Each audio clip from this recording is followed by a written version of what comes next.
Yo, what is good? What is poppin'? It is your boy, the DJC, aka the Don Juan Carlos. I don't know what I'm called anymore. So we're back here on the Rainbow channel for more new updates to the Rainbow Pro League. As you can tell, your boy the Connoisseur is back, and I forgot to do a video for finals, which if you didn't see it, it was pretty dope. It was pretty awesome. And there are a host of new changes coming to Rainbow Six Pro League, and they announced when what is this, season 8 Pro League. So let's just hop right into it. Update to Pro League match league and format. Blah blah blah. You see the picture here. With a growing community and ever-evolving game and more competitive than ever, the Rainbow Six Pro League is set to have the most successful year to date. This year will also bring the most amount of changes to the Pro League scene, since with the updates for both Pro League and match formats, the changes which were debuted at the Season 7 Finals in Atlantic City on the esports panel will take effect June 11th when the Pro League kicks off. So, as I'm recording this, it is May 31st. This should go up the same day. If not, it'll go up, when will it go up? If not, it'll go up June 1st, which means Pro League starts in 10 days. And at the same time, this weekend, there's also DreamHack Austin, Texas. And that's when the next tournament, I think there's going to be 8 North American teams and 4 European teams competing. Yeah, there'll be 12 teams in total, so you gotta keep your eyes out for that. So let's keep it going. Pro League format. Previously, the Pro League structure was set up on the GSL format with standard 14 double elimination bracket. Groups phase into playoffs. However, now that Rainbow Six esports scene has grown tremendously and our players, fans, and structure have matured, we're confident that this is the perfect time to introduce a league-based system with a transition to a double round robin format, right? So this is simple, right? So if you remember Season 7 when we first started this, there was two different brackets. There was 2 groups for each region, Group A and Group B. Then you play through bracket tournament. If you got eliminated the first round, you went into the lower bracket. If you lost week 1, you went into the lower bracket. Then you played whoever lost also week 1. Then whoever won in the lower bracket will continue on into the next part of the bracket. I probably should have pulled one up, to be honest with you, but it's whatever, right? So then you move on into phase 2. So those 2 teams, whoever won in week 1 plays again, and whoever won in the first group plays again. In the second half, the loser gets technically the loser of both games. So if you lose your first 2 weeks, you get eliminated, and from the 2 winning teams of the first week goes down into the lower bracket to play the loser of the first week and the winner of the second week, and they play, and then whoever wins in that matchup, both the team that won 2 straight and whatever team is in that lower bracket, they match off and they play for placement for the. They don't play for placement? Do they play for? Yeah, no, they play for qualifiers into the Pro League, basically. So that's how they were doing it, right? And now they're transitioning to a 14-week program, so it's more like a professional. Like if you went to a baseball game or whatever, a football game, if you play teams once. Well, you'll play each team twice now, and it's bi-weekly. So you already know what it is, right? So the Pro League will move to a 6-month period spread across 14 play days, which each team will play every other team twice, which is what I just said. Due to the frequency of our updates every 3 months, the 6-month Pro League season will be broken up by a break in the middle, where we have a major DLC event and the release of DLC. Therefore, there will be 7 matches played on one DLC. So the upcoming, as soon as June 11th drops, which is the first day, which is Monday, they'll be playing on the Operation Parabellum patch, and I think it's which is 3 months, June, July, August ish. Yeah, because August has the Paris Majors, and after that, a new DLC should drop around that time, and then that's when the second half of the season will continue on, right?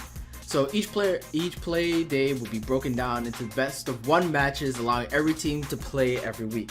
Yeah, so basically, there's no more set matches like before in like season 7 and previously. Each team played 2 matches, best of 3. Well, technically they played. Yeah, they'll play up to 3 matches, the best of 3. And now since they changed it so that you play only 1 match, more teams are going to be available to you. So you'll probably see most of the teams play on the first week, so which is exciting, honestly, right? So end of season, we've also made changes at the end of the season. Just like previous season, the top 2 teams from each region will qualify for each of the seasonal LAN finals. However, we've changed how Challenger League regulations work. Now the bottom place Rainbow, I was gonna say the bottom place Pro League team will be relegated to the Challenger League and replaced by the first place Challenger League team. The team that finishes 7th in the Pro League will continue to play a regulation match against the second place Challenger League team.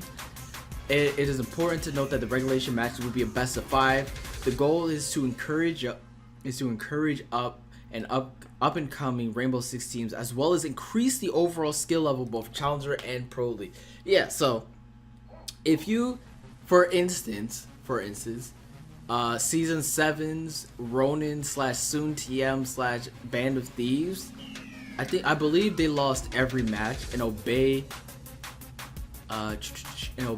lost 1 match as well. Obey was also relegated. Neither team won, but since original Ronin was the last place team, they'll get replaced immediately by, is it at the end of the season?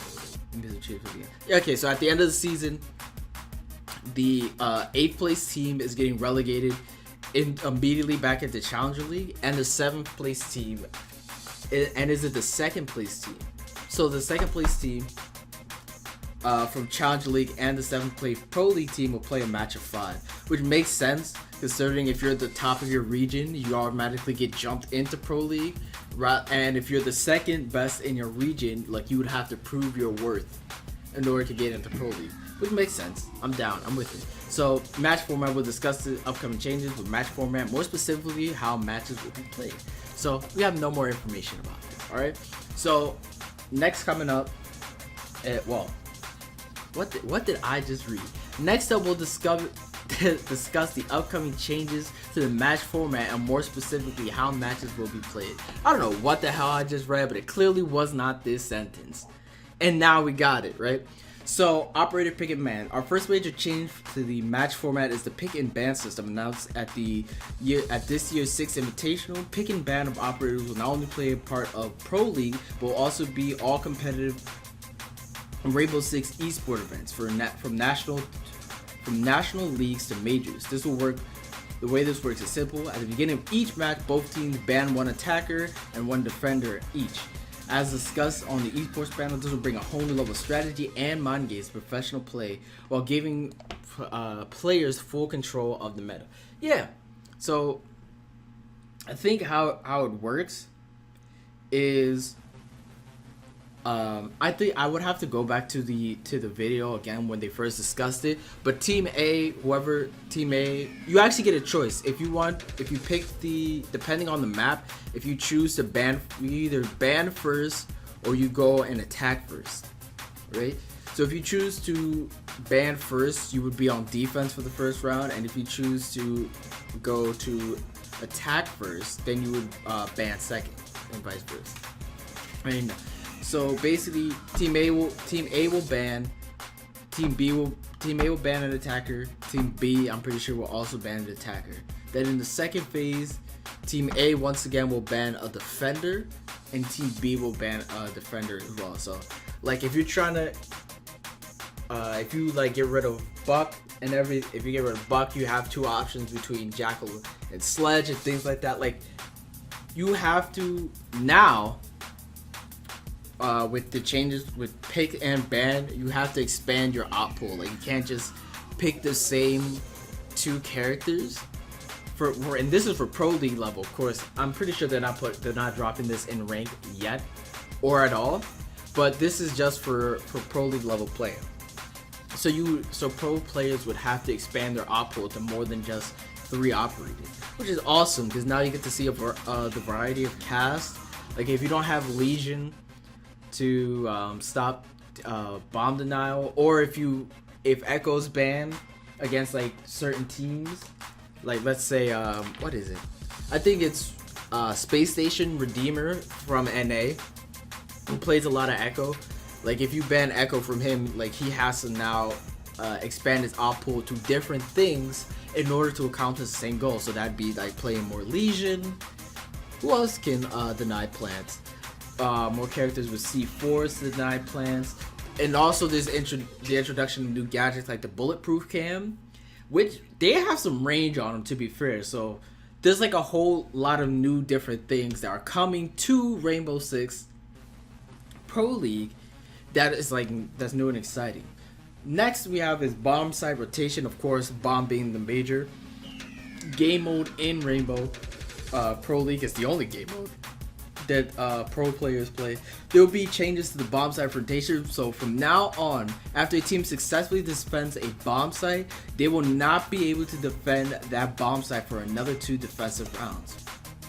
And this goes with the map changes, like, and how they're updating it in order to have the, what am I thinking of?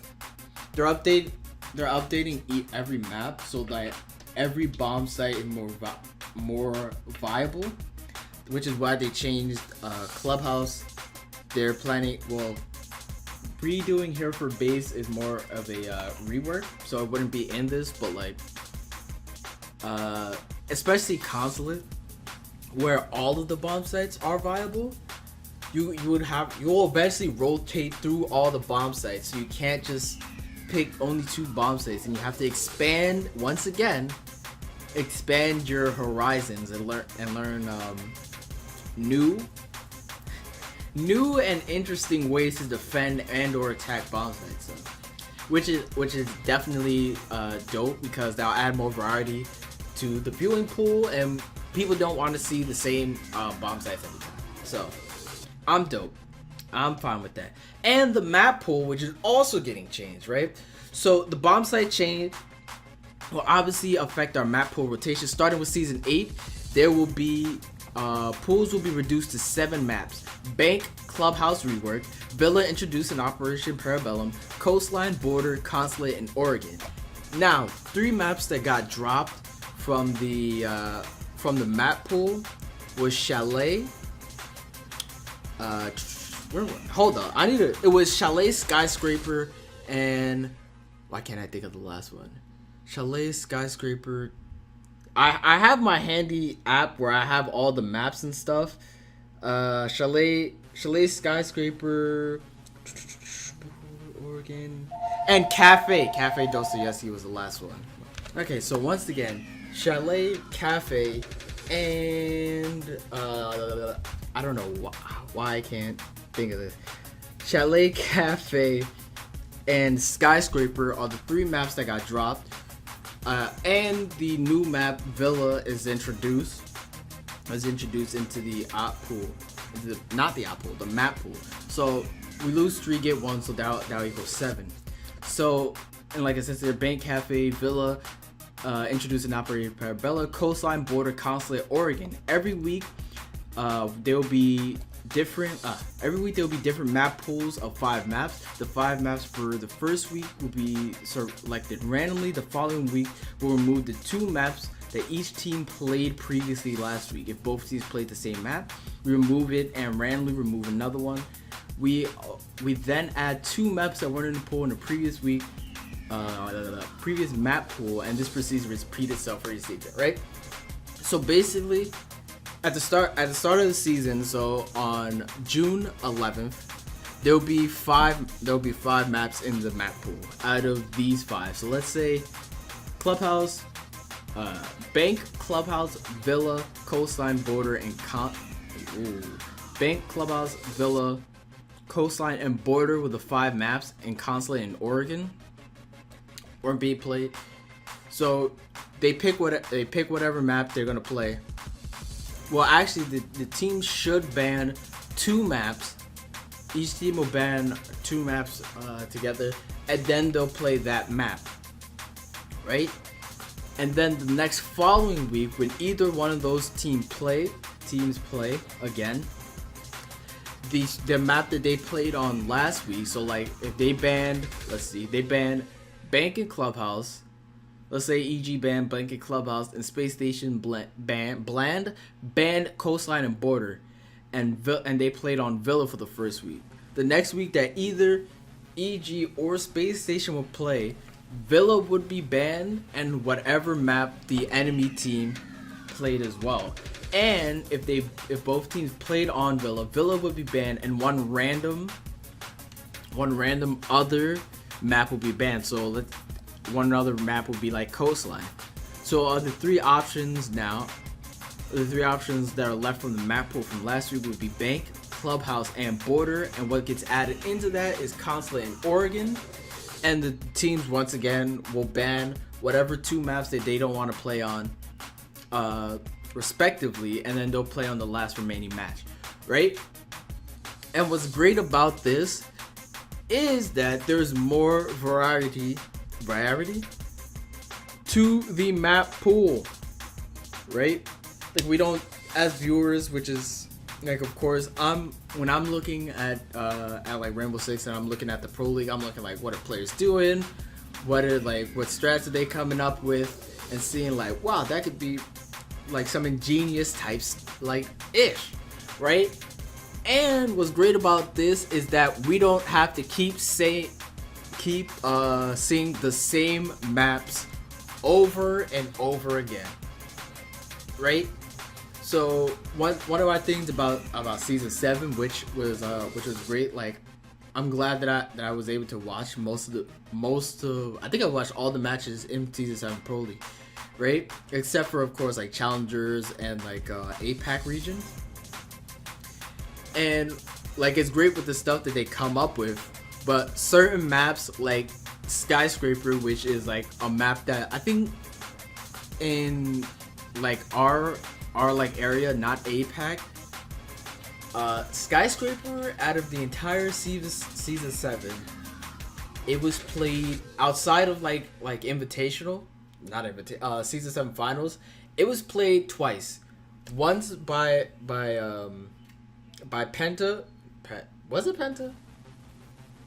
I think it was once by Penta and once by Rogue. They picked Skyscraper. I would have to go back and look at it now. And of course, Skyscraper isn't in the map pool anymore. And of course, there will be certain teams, certain weeks where maps do overlap. So, right. So once again, like there will be certain maps that overlap, but that means out of all 7 of these maps, every team has to be comfortable on all of them. Like you can't just stick to the same 2 maps that you play. And you just can't. That's basically it. You just can't stick to the same 2 maps that you know that you can play. And if things go wrong, you have a map that you're okay on. You have to be proficient on every map, which is definitely going to be crazy. So next we have round rotation. So as we mentioned during the Pro League season matches, we'll play a best of 1 of each team playing 1 match every day, every week, not every day. A contest will determine which team chooses the advantage in the first half of the season. The other team will be able to choose their advantage in the second half of the season. The advantage teams will choose between either having the last ban or picking the starting side of the map. Teams will start as either attack or defense and stick to the same sides for 5 consecutive rounds. After that, halftime will occur and switch sides. The first team to 6 round wins will win the map with a possible total of 10 rounds being played. If a score of 5-5 occurs, we'll have a tie. our point system will be pretty straightforward. 1 win equals 3 points, a tie equals 1 point per team, and a loss rewards 0 points. Right? So I have handy dandy paint pulled up here. So basically, let's do this. Team A versus Team B. And this line will represent halftime. Right? So there's a total of, for each match, there's a max of 10 rounds. So let's say Team A won round 1. Then Team B won the next 2 rounds. Then Team A won this round right here. And then they won this round, right? So Team A, as of right now, has 3 points compared to Team B's 2 points. Now when they switch, we have Team B over here. There we go. We got Team B right over here. Team B will on attack. They win the first round. Team A wins the next round. And Team B was the next round. And then Team A wins the round after that. So right now it's 4-5. And if Team B wins this round, it'll be a tie. And that'll be all 10 matches. Or, hit that undo button. If Team A wins this round, it'll be 6 matches, and Team A will win, of course. And Team A will get 3 points. Team B, and if they tie, they both get 1 point each, right? So I'm just fixing myself. So basically, there is no overtime. There also will be tiebreakers, but that's how it's gonna look. You play 5 matches in a row. Whoever wins. And the goal is to get 6 points, like at most. Like, so if they're like rocking it, they're killing it, and you win like 4 straight matches during the first half of the match, like you're in such a good spot for halftime. When you switch sides, and the heat is gonna be on, right? That's what we got here.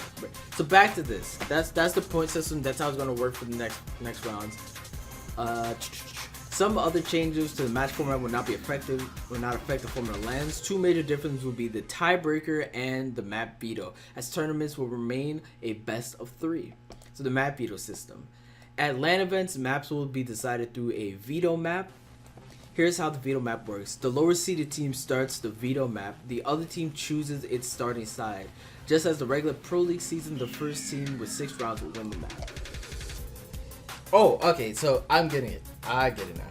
So basically, with the map veto system, whatever team is in the lower bracket, so let's per se, a good example would be for Season 7 Finals, round 1. It was Rogue versus Norango. Norango would pick the map that they want to go to, and Rogue would get to pick which side they want to start on, whether it's defense or attack, which is dope. So the tiebreaker, best of 3, right? While we allowing ties during the regular season, it is obvious that we need to break ties for LAN events. Therefore, the tie break will occur after a map is tied 5-5. During a tie break, teams from either. Woo!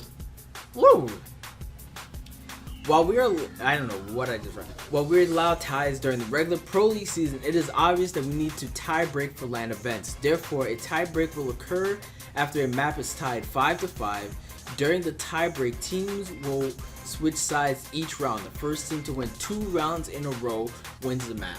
So, one of the things that they said at the Season 7 Finals is that where in the Pro League for LAN events, there will be infinite overtime, and whatever team can win 2 matches in a row is going to be the team that takes the overall event, which will be interesting, because now you're talking about just continuously playing.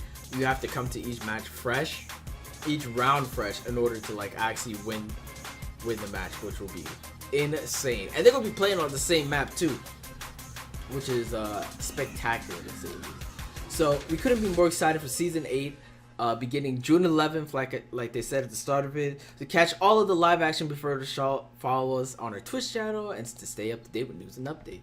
Right. So once again, there's a lot of good changes coming to Pro League, and I'm excited to see like what's popping, right? And like I said, like as soon as the week before, every week on the week before, the Sunday before every Pro League starts, there should be a video of like the predictions for the week. We'll keep it going, we'll keep moving, and I just can't wait to see like what comes from this new system that they're putting in place. It sounds dope. It sounds awesome. I can't wait to see it. And don't forget, there is the DreamHack Austin tournament that's happening this weekend. It's starting on Friday at 5 p.m. Eastern time, 4 p.m. Central time. Right. So I'm gonna catch all you guys later. Don't forget to hit that like button. Don't forget to get that subscribe button. And it's about to be